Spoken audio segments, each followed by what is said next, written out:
Assalamualaikum and hi friends. Welcome to my kitchen by Fasa.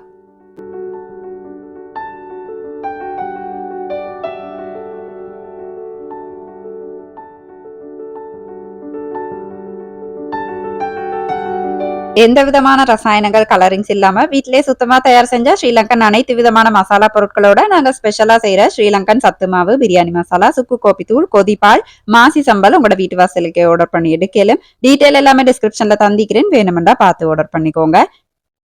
ஆன்லைன்ல மட்டும் இல்லாம கடைகள்ல கூட எங்கட ப்ராடக்ட்ஸ் உங்களுக்கு ட்ரை பண்ணி பார்க்கலாம். குருநாகல சிட்டி எசன்ஸ் நீர்கொழும்பு ரோட்ல இருக்குது.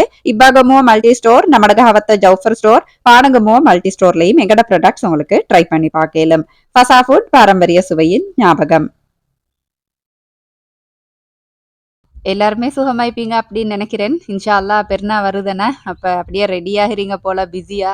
எங்களுக்கெல்லாம் எங்கட ஏரியால என்னைய பொறுத்த வரைக்கும் இந்த நோம்பு பெருநா வந்துட்டு கொஞ்சம் ஸ்பெஷலா கொண்டாடுவோம். ஹஜ் பெருநா வந்துட்டு அந்த அளவு ஸ்பெஷல் எல்லாம் இல்ல. என்ன சரி மெட்டீரியல் புதுசா இருந்தா தைச்சு எடுத்துக்குவோம் பெருநா உடுப்புக்கு. புள்ளாளுக்கு வந்துட்டு என்ன சரி உடுப்பு எடுக்கிற பலகாரங்களும் பெருசா அந்த மாதிரி செய்யறல்ல. இருந்தாலும் உங்களோட ரெசிபிஸ் ஷேர் பண்ணணும் இல்லையா? ஃபர்ஸ்ட் முதலாவதே லேசான ஒரு புடிங் ரெசிபி வந்து எப்படி செய்யறேன்னு பாப்போம். இந்த கேரமல் புடிங் செய்யறதுக்கு இன்றைக்கு நான் எங்களோட கோழி விட்ட நாட்டு முட்டை தான் எடுத்துக்கிறேன். ஃபர்ஸ்டா இந்த சீனிக்குது இல்லையா, அதுல கொஞ்சமா தண்ணி ஊத்தி லேசான நல்ல ஒரு கோல்டன் ப்ரௌன் கலர் வாரத்துக்கு கருக்கி, எந்த பாத்திரத்துல நீங்க இந்த புடிங் அவிக்க போறீங்களோ அந்த பாத்திரத்துல அப்படியே ஊத்தி பரத்தி அப்படியே வச்சிடணும். ஆனா நீங்க சிவப்பு சீனியை விட வெள்ளை சீனி யூஸ் பண்றீங்க அப்படின்னு சொன்னா அந்த கலர் வந்துட்டு அழகாய்க்கும். என்ன டீக்கெல்லாம் சுட்டி தான் சிவப்பு சீனியை சேர்த்திந்தேன். இப்ப முட்டையை ஒண்டொண்டா உடைச்சு பார்த்து அந்த வெள்ளை கலர் ஆயிக்கும் இல்லையா, அந்த பிலால் அதை எடுத்து வீசிடணும். அப்ப வந்துட்டு அந்த நிறைய பிலால் வாசம் வராது. இப்ப முட்டை வந்துட்டு நல்லா அடிபடுறதுக்கு அடிக்கணும். நீங்க ஓவரா பீட் பண்ணவெல்லாம் தேவையில்ல. அதோட காய்ச்சாறின பால் வந்துட்டு சேர்த்துக்கோங்க. தேங்காய் பால் எல்லாம் சேர்க்க வேணாம். பசும்பாலே சேர்த்துக்கோங்க. அப்பதான் டேஸ்ட் நல்லா இருக்கும். போட்டு நல்லா மிக்ஸ் பண்ணிட்டு வாசத்துக்கு கொஞ்சம் வெனிலா எசன்ஸ் ஊத்திட்டு ஏற்கனவே இந்த கரமல் பண்ணி வச்சோம் இல்லையா சீனிப்பாகு, அதுக்கு மேல இந்த முட்டை கலவைய வடிச்சிட்டு சேர்த்துட்டு, இப்ப நான் ஒரு செட்டப் காட்டிக்கிறேன் இல்லையா? தேவையான அளவு தண்ணி சேர்த்துக்கோங்க. ஏன்னா நாங்க இத வந்துட்டு 1 ஹவர் மட்டுக்கு அவிக்கணும். அசுட்டி நல்லாவே தண்ணி கொஞ்சம் ஊத்திட்டு, மேலால ஒரு ஸ்டாண்ட் வச்சு, அதுக்கு மேல இந்த பாத்திரத்த வச்சு, நெருப்ப வந்துட்டு அளவா வச்சு அவிச்சு எடுக்குறேன் அவ்வளோதான். கட்டாயமா பாத்திரத்த வந்துட்டு ஃபாயில் பேப்பரால மூடுங்க. ஃபாயில் பேப்பர் இல்ல அப்படின்னு சொன்னா, நல்ல ஒரு மூடி மாரி என்ன சரி வச்சு மூடி விட்டுறணும். இல்லாட்டி அந்த தண்ணி எல்லாம் பேத்திச்சுன்னா, புடிங் வந்துட்டு வேஸ்ட்டா போய்த்திரும். 50 நிமிஷத்துலேருந்து 1 மணித்தியாலம் வரைக்கும் அளவான நெருப்புல இத அவிச்சு எடுக்கணும். தண்ணி வந்துட்டு அளவாவே ஊத்திக்கோங்க. இடையில போதா பேத்திச்சு அப்படின்னா மட்டும், அந்த புடிங்க்கு மேல தண்ணி படாம லேசா ஓரத்தால உங்களுக்கு கொஞ்சம் ஊத்தி விட்டுறேலும். இப்படி நல்லா வெந்ததை செக் பண்ணி பார்க்க விரலால தொட்டு பார்த்தீங்க அப்படின்னு சொன்னா ஒட்டாம அது வரணும். அப்படியே ஃப்ரிட்ஜ்ல தூக்கி 2, 3 ஹவர்ஸ் வந்துட்டு வச்சிருங்க. அது நல்லா செட் ஆகும் வரைக்கும். அதுக்கு பிறகு தான் நீங்க சர்வ் பண்ணணும். இப்படி நான் காட்டுற மாரி. உடனே எடுத்தீங்க அப்படின்னு சொன்னா பிஞ்சு பேத்து புடிங் வந்துட்டு நாசமாயிரும். அப்ப இப்படி பாருங்க. பார்க்கறதுக்கு வந்துட்டு அழகாய்க்குது. டேஸ்ட்டும் வந்துட்டு நல்லா இருந்துச்சு. இன்ஷா அல்லாஹ் பெருநாளைக்கு கட்டாயம் ட்ரை பண்ணி பாருங்க. இந்த புடிங் வந்துட்டு உங்களுக்கு பெருநாண்டு பகலைக்கு டெசர்ட்டா செய்றதுக்கு லேசாய்க்கும் அப்படின்னு தான் ஷேர் பண்ணுவோம் அப்படின்னு நெனச்சேன். இன்ஷா அல்லாஹ் ட்ரை பண்ணினேன் அப்படின்னு சொன்னா எப்படி இருந்துச்சுன்னு கமெண்ட்ல கட்டாயம் சொல்லுங்க. எங்கள மாரி ஹோம் மேக்கர்ஸ் பெண்களுக்கு வந்துட்டு, இந்த ஷாப்பிங் அந்த மாரி போறேன்னு சொன்னா கொஞ்சம் சந்தோஷமாய்க்கும் இல்லையா மனசுக்கு. ஏன்டா, இந்த நேரம் வீட்ல தான் நிப்போம். டைம் கிடைக்கக்கல என்ன சரி வெளிய போறோம், இல்லாட்டி ஒரு ஷாப்பிங் பண்றோம் அப்படின்னு சொன்னாலே ஒரு சந்தோஷம் என்ன? அப்ப எங்களுக்கும் சேஞ்சஸ் ஈக்கணும் தான் இல்லையா? இந்த நாளும் வீட்டு வேலை, இந்த நாளும் அதே இடத்த சுத்தி சுத்தி இருக்கிறோம் அப்படின்னு சொன்னா எங்களுக்கும் ஒரு அலுப்பு வரத்தான் செய்யும் இல்லையா? அப்ப ஹஸ்பண்டோட வந்துட்டு இந்த 2 கிழமைக்கு ஒருக்கா நான் வந்துட்டு லைப்ரரி போவேன். ஏன்டா 2 வீக்ஸ் தான் தருவாங்க 2 புக்ஸ் வாசிக்கிறதுக்கு. அப்ப அது போற நேரத்துக்கு என்ன சரி எனக்கு தேவைப்பட்டுச்சு அப்படின்னு சொன்னா, குட்டி குட்டி ஷாப்பிங் என்ன சரி செஞ்சுட்டு வரேன். பெரிய பட்ஜெட்லலாம் நான் செய்யவே மாட்டேன். ஏன்னு சொன்னா, அப்படி என்னதுக்கு இல்லையா? எங்கள்ட்ட என்ன இருக்குதோ அத வச்சு தான் நாங்க வாழ பழகணும் இல்லையா? அது சுட்டி அப்படியெல்லாம் பெரிய பட்ஜெட்டெல்லாம் செலவு வைக்க மாட்டேன். சின்ன சின்ன என்ன சரி வீட்டுக்கு தேவையானதுகள் அப்படியே பார்க்கறதுக்கு கியூட் ஆயிக்கிறது அந்த மாரி வாங்குவேன். ஆனா எவ்வளோதான் சாமான் இருந்தாலும் எனக்கு என்ன தேவையோ அத மட்டும் தான் வாங்குறேன் அப்படின்னு ஒரு நல்ல பழக்கம் எனக்கு இருக்குது. அத சொல்றது கொஞ்சம் சந்தோஷம் தான் இல்லையா? ஏன்னா, அனாவசியமா அந்த சாமான்கள் வாங்குறதுக்கு எனக்கு விருப்பம் இல்ல. அது வீட்டையும் அப்படியே சும்மா அடைச்சிட்டிக்கும். அது மட்டும் இல்லாம அது காசும் செலவு இல்லையா? அத சுட்டி.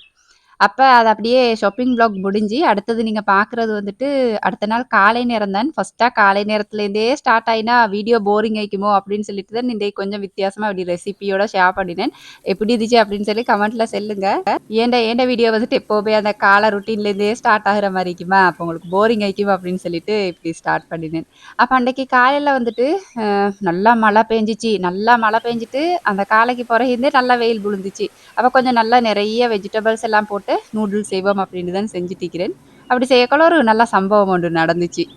என்னான்ட்டு சொன்னா, ஹஸ்பண்ட் வந்துட்டு முந்தின டே கேட்பாங்க, "காலையில என்ன செய்ற?" அப்டின்ட்டு கேட்டுட்டு, என்ன சரி சாமான் இல்லாட்டி சொல்லுங்க, நான் வாங்கிட்டு வந்து தந்துட்டு போயிருவேன் அப்டின்னு சொல்லுவாங்க. அப்ப நான் சொல்லிட்டேன், வெஜிடபிள்ஸ் மட்டும் இருந்தா போதும். இந்த கொஞ்சம் கேரட் அந்த மாரி சாமான்கள் வேணும். மத்தபடி நூடுல்ஸ் எல்லாம் ஈக்குதான்னு கேட்கல, "ஓ! ஈக்குது, ஈக்குது நெறையவே ஈக்குது. அதெல்லாம் கொந்து போட்டுறவான்னு சும்மா நெறைய ஈக்குது." அந்த மாரியெல்லாம் பெருசா அப்டியே பேசியாச்சு. நான் எப்பவுமே இந்த அரிசிமா நூடுல்ஸ் தான் யூஸ் பண்ணுவேன். அப்ப திடீர்னு காலையில பார்த்தா நூடுல்ஸ் இல்ல. அப்படியே ஷொக் ஆயிட்டு. இப்ப போயிட்டு ஹஸ்பண்ட்ட சொன்னா நல்லா ஏச்சு வாங்குவேன் அப்படின்னு சொல்லிட்டு, அப்படியே தேடி தேடி பார்த்தா, அந்த பஸ்டா கொஞ்சம் இருந்துச்சு மெக்கரோனின்னு சொல்லுவோம் இல்லையா? அப்ப அதையும் இதையும் போட்டு அப்படியே செஞ்சுட்டு புதிய டிஷ் ஒண்ணு ட்ரை பண்ணினேன் அப்படின்னு சொல்லி, ஒரு உருட்டு ஒண்ணு உருட்டிருவோம் அப்படின்னு சொல்லிட்டு அப்படியே செஞ்சு குடுத்துட்டேன். ஹஸ்பண்ட் வந்துட்டு "நல்லா விருப்பமா, நல்லா டேஸ்ட் ஆகிது" அப்படின்னு சொல்லிட்டு சாப்பிட்டு போயிட்டாங்க. எனக்கு சிரிப்பும் தான். அப்படியே செஞ்சுட்டு இருக்கக்குள்ள எனக்கு ஒரு விஷயம் நினைவு வந்துச்சு. என்னன்னு சொன்னா, என்ட கசின் பிரதர் ஒருத்தன் இருக்கிறான். அவன் வந்துட்டு நல்லா ஜோக்கா அப்படியே கதைப்பான். அப்ப அவன் சொன்ன ஒரு விஷயம் எனக்கு நினைவு வந்துச்சு. என்னன்னு சொன்னா, கசின் பிரதர் அப்படின்னு சொன்னா, எங்கட பெரியம்மாட மகன் தான். அப்ப பெரியப்பா வந்துட்டு சின்ன காலத்துல எங்கேயோ ஒரு யூரோப் கண்ட்ரில இருந்தாராம். அப்ப அங்கெல்லாம் வந்துட்டு சாப்பாடு பெருசா எங்களுக்கு தேவையானது கிடைக்காது இல்லையா? அப்ப அவருக்கு தேவையானத அவரே குக் பண்ணி சாப்பிடுறதோட, அந்த நாட்டு டிஷ்ஷஸும் வந்துட்டு அவருக்கு தெரியும். அப்படியே பழக்கப்பட்டாரு அப்படின்னு நெனைக்கிறேன். அப்ப அந்த ரெசிபீஸையும் வீட்ல ட்ரை பண்ணி இப்படி குடுப்பாராம். சில நேரங்கள்ல நல்லா வந்தாலும், பல நேரங்கள்ல ஃப்ளாப் ஆகல என்ன செய்வாருன்னு சொன்னா, என் கசின் பிரதர் தான் இப்படி சொன்னான். என்ன சரி அவர் அந்த நாட்ல உள்ள ஒரு பேச்சு பாஷையில என்ன சரி ஒரு டிஷ் பேர சொல்லி, "இதுதான் அது. இது இப்படிதான் செய்ற. உப்பு இல்லாம தான் செய்ற. இப்படிதான் செய்றேன்னு" சொல்லிட்டு அப்படியே மழுப்பி விட்டுருவாராம்.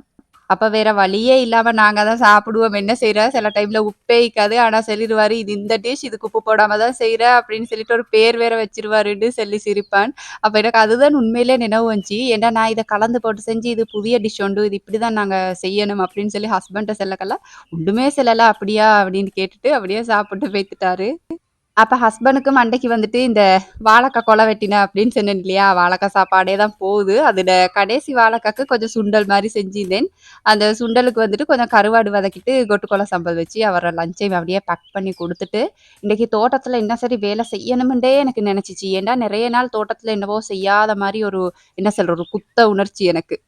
அப்போ ஒரே இந்த கத்திரிக்காய், பைத்தங்காய், பண்டக்கான்னு சாப்பிட்டு, சாப்பிட்டு அலுத்து போயிட்டா, அப்ப கொஞ்சம் பீட்ரூட் போடுவோம் அப்படின்னு சொல்லிட்டு, ஒரு பீட்ரூட் பாத்து தான் ரெடி பண்ணிட்டிருக்கிறேன். அப்ப அத தான் குட்டி கிளிப்பா உங்களோட சேர்த்திக்கிறேன். எப்பவுமே இந்த அடியில கிழங்கு வர தாவரங்கள், இந்த மரக்கறிகள் நாட்டுறீங்க அப்படின்னு சொன்னா, மண்ண வந்துட்டு நல்லா லூஸ் ஆக்கணும் நீங்க. லூஸ் ஆக்கி மேலெல்லாம் நல்லா மண் போட்டு நாட்டுனீங்க அப்படின்னு சொன்னா தான், அந்த கிழங்கு வந்துட்டு நல்லா செழிப்பா இறங்கும்.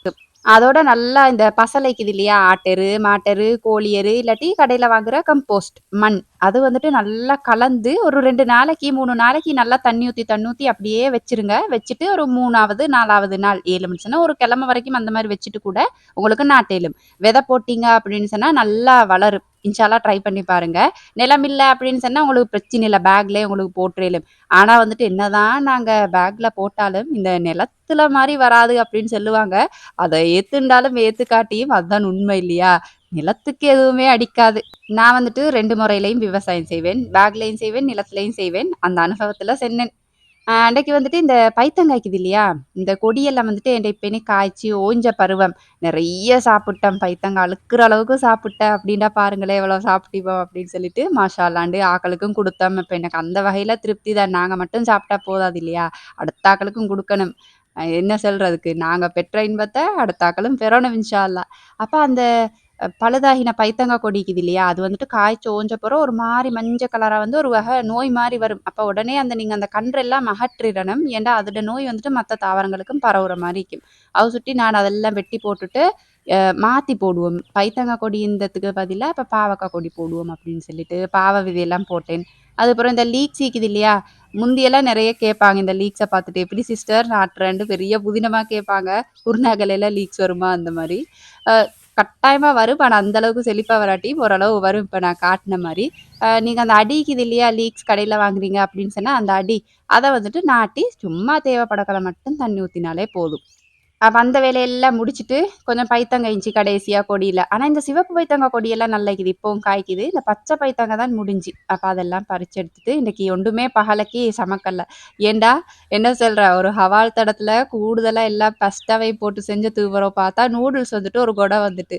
அப்ப அநியாயம் இல்லையா? அது வேஸ்ட்டா போய்த்திரும் அப்படின்னு சொல்லிட்டு, சோறு வைக்கல நான். சோறு எதுவுமே ஆக்கல. நைட்டுக்கு புட்டு என்ன சரி செஞ்சுக்குவோம் அப்படின்னு சொல்லிட்டு, இறைச்சி கறி மட்டும் தான் மாமி தான் சமைச்சாங்க. அது கூட நான் சமைக்கல. அப்ப கொஞ்சம் ஆன வச்சே சமைச்சுட்டாங்க. அப்ப அந்த ஆன தூத்தி வந்துட்டு, இன்னைக்கு பகலைக்கு நூடுல்ஸ சாப்பிட்டு, ராவைக்கு வந்துட்டு புட்டு செஞ்சுக்குவோம். அப்படிதான் பிளான். அதுக்கிடையில என்ன சரி வேலைகள் இருந்துச்சு அப்படின்னு சொன்னா செய்வோமுண்டு. அப்ப நேத்து ஷாப்பிங் போனேன்னு சொன்னேன் இல்லையா? அப்ப என்ன வாங்கினேன் அப்படின்னு காட்டாட்டி நீங்க கோவிச்சுக்குவீங்க. ஐயோ! நான் சும்மா சொன்னேன், விளையாட்டுக்கு சொன்னேன். நீங்க கோவிக்க மாட்டீங்க. இருந்தாலும் காட்டணும் அப்படின்னு சொல்லிட்டு எனக்கு ஆசை. இந்த மக்கிக்குது இல்லையா? இது வந்துட்டு வீட்ல ஒத்தட்டையா உடைஞ்சு, உடைஞ்சு வேற மாத்தி, மாத்தி இப்ப 5 பேருடையும் ஒவ்வொரு வகை மக் வந்துட்டு வந்து சேர்ந்துட்டு, அப்ப ஒரே மாரி மக் அழகா வாங்கணும் அப்படின்னு சொல்லிட்டு பார்த்துட்டே இருந்தேன். அப்ப அன்னைக்கு கடையில வந்துட்டு நல்லா கலெக்ஷன்ஸ் இருந்துச்சு. ஆனா என்ன எங்கட மகளுக்கு தான் அந்த கலெக்ஷன்ஸ் எதுவுமே விருப்பம் இல்லன்னு சொல்லிட்டு, நாங்க 4 பேர் எடுத்தது மாரி இல்லாம, வேற மாரியோண்டு அவ எடுத்திருந்தா.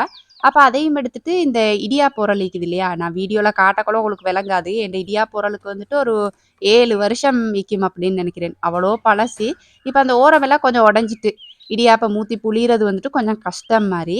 அப்ப சரி உரல மாத்துற டைம் வந்துட்டு அப்படின்னு சொல்லிட்டு, இப்பாகமையில ஒரு உரல் வாங்கியிருந்தேன். அதுதான் இப்ப நீங்க பார்க்குறது. இது வந்துட்டு பார்க்குறதுக்கு அவ்வளோ நல்ல உறுதியாயிக்குது. பலகைலாம் நல்ல குவாலிட்டி ஜாதியாயிக்குது. ஆனா என்ன ஒரு தப்பு பண்ணிட்டாங்கன்னு சொன்னா, இந்த நடுவுல வந்துட்டு பிவிசி பட்டைக்குது இல்லையா?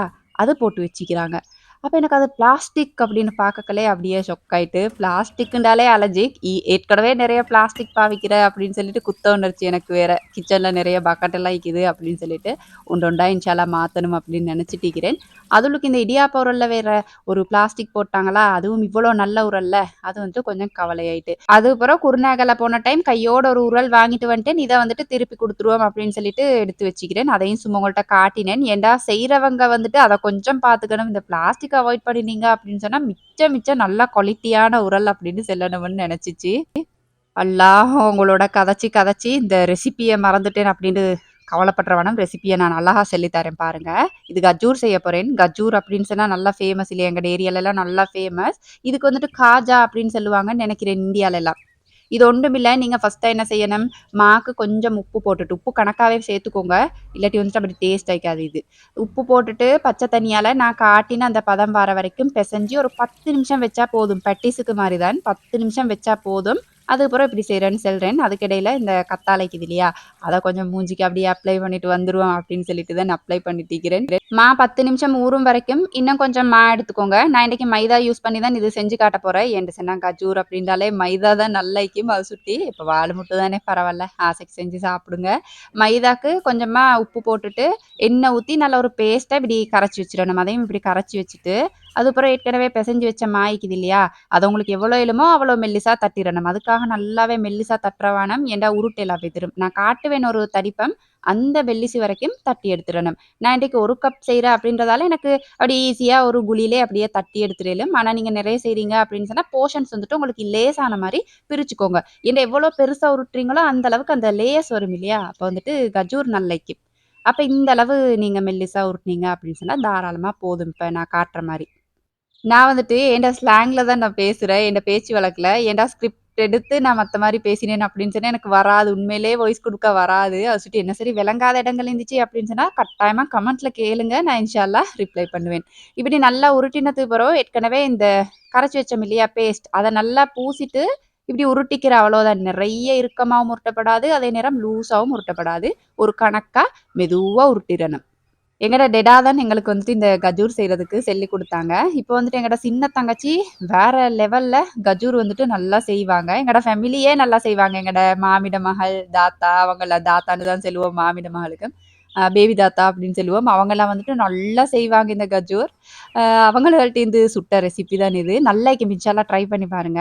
அதுக்கப்புறம் இப்படி கட் பண்ணிட்டு, விரலால ஒரு அச்சு வச்சுக்கோங்க. அப்போ உங்களுக்கு உருட்ட லேசாயிக்கும். இப்படி எல்லாத்துக்கும் அச்சு வச்சுட்டு இத உருட்டிறணும். நீங்க நெறைய பிரஸ் பண்ணி உருட்டப்படாது. நெறைய ஊண்டி உருட்டாம, லேசா மேலால உங்களுக்கு எவ்வளோ நீட்டம் தேவையோ, அந்த அளவுக்கு வந்துட்டு அப்படியே உருட்டி விட்டுறணும்.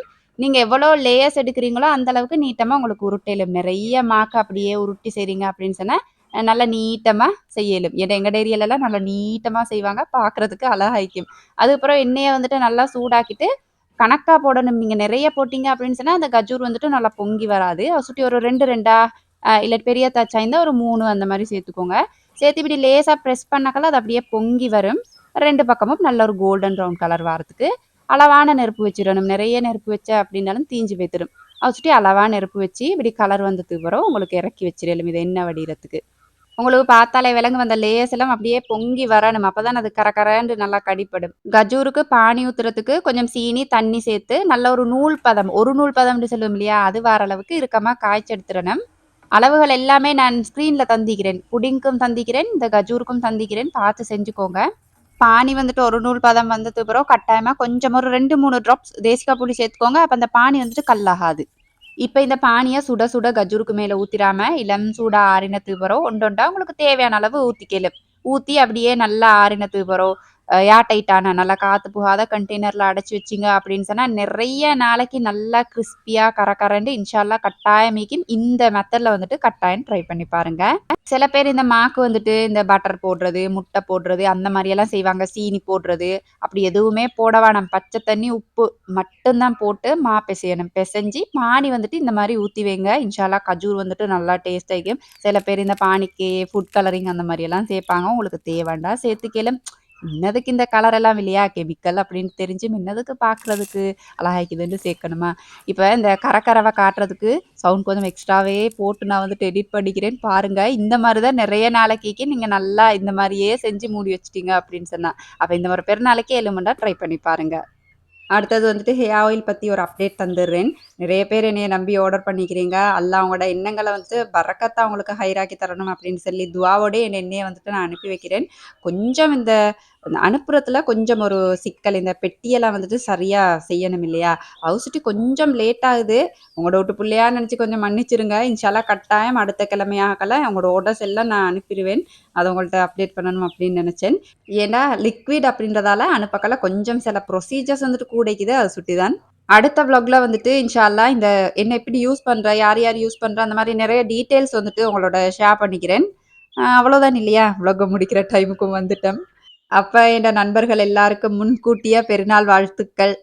அளவா சாப்பிடுங்க. இந்த அளவுல ஆரோக்கியத்த அதிகமா சேர்த்துருங்க. வாழ்க வளமுடன். தேங்க்ஸ் ஃபார் வாட்சிங்.